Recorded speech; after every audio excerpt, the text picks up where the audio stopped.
Vous êtes de plus en plus nombreux à faire le changement de mobilité, abandonner votre voiture au profit d'un vélo.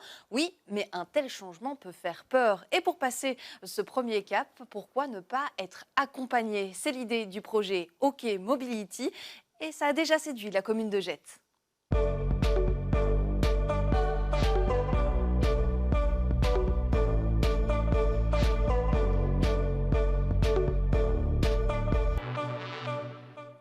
Nathalie Zessoif, bienvenue. Vous êtes échevine à la mobilité à Gette. Et à Gette, comme dans d'autres communes, la suppression des places de parking ou encore les chantiers créent des perturbations.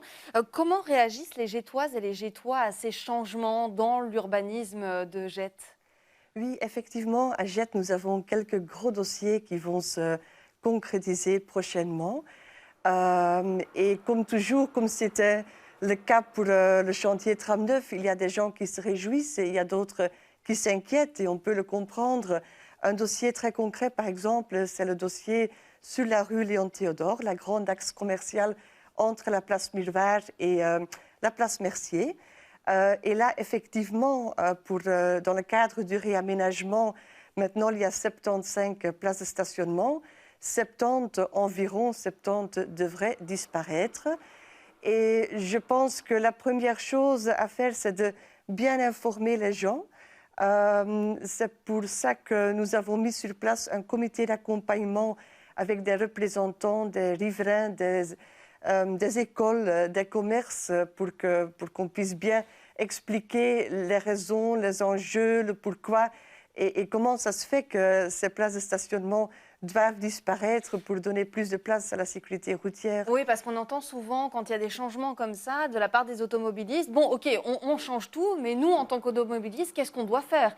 Est-ce qu'un changement doit, aujourd'hui, obligatoirement s'accompagner d'un accompagnement? Je pense que c'est important parce que, en tant que commune, on voudrait aussi que les travaux soient le moins impactants possible. Mais bon, voilà, on sait qu'il y aura l'impact et en même temps, des travaux, c'est une opportunité, une très grande opportunité pour changer la ville et pour Et donner sa plus de... mobilité. Et sa mobilité, pour donner plus de place aux modes actifs, pour avoir une meilleure fluidité du transport public, pour avoir plus de place pour les piétons, pour la sécurité routière. Et donc, il y a l'impact, oui, mais c'est une occasion à ne pas rater parce que c'est pour 50 ans, le réaménagement. Et donc, on a l'obligation d'être ambitieux aussi. Cet accompagnement que vous proposez, vous avez choisi de collaborer avec le projet OK Mobility qui vient de paraître. Qu'est-ce qui vous a séduit dans ce projet?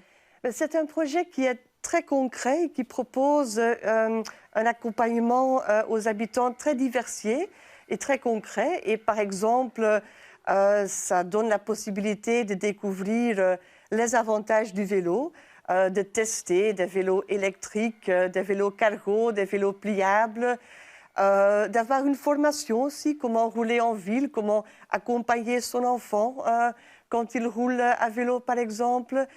Et voilà, je pense que ça, c'est déjà très important. Après, il y a l'offre transport public. Comment mieux connaître, comment mieux trouver son chemin dans toute l'offre du transport public, par exemple. L'autopartage aussi. Et il y a plein de choses qui font partie de ce mix mobilité qui peut remplacer la voiture. Et on sait que il y a des gens qui auront toujours besoin de la voiture, mais pour d'autres personnes, un chantier peut être le moment pour changer les habitudes et faire des découvertes. Ça pouvait manquer un projet comme celui de OK Mobility pour accompagner justement ces changements. Est-ce que pendant trop d'années, on a fait des changements qui étaient utiles, nécessaires, mais en laissant un peu les citoyens pantois, en fait, sans réel accompagnement dans leur changement de mobilité?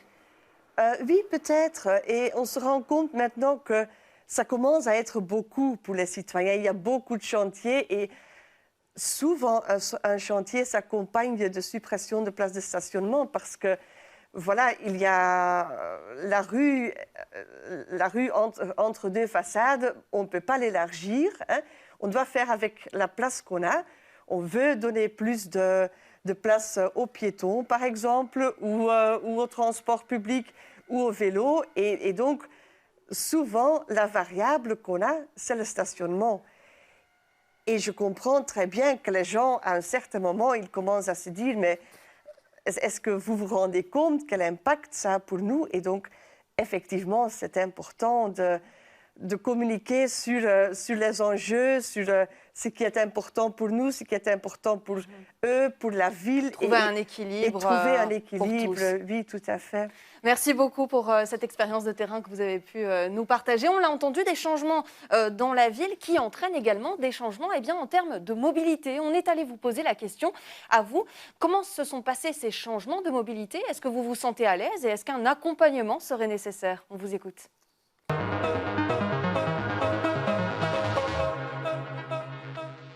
J'ai mon permis de conduire, j'ai été automobiliste pendant un temps, j'ai revendu ma voiture parce qu'ici ça ne me servait à rien. J'avais un peu de doute, mais je me suis très vite habitué au vélo par exemple pour aller travailler et ça s'est bien passé finalement, j'étais même plutôt content. J'aimerais bien en vélo, mais c'est pas évident. Il y a des gens qui ne comprennent pas encore qu'il y a des cyclistes qui passent à droite, du coup je pense qu'on a encore besoin de plus de temps et puis tout ira bien. Le vélo c'est vraiment très rarement parce que je vous avoue que j'ai un peu peur ici à Bruxelles.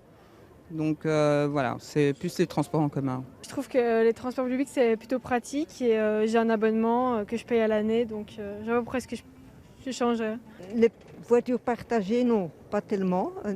Donc ça je ferai pas parce que bon, alors je dois m'y organiser, j'ai tout le temps, donc je dois vraiment pas, c'est pas vraiment nécessaire.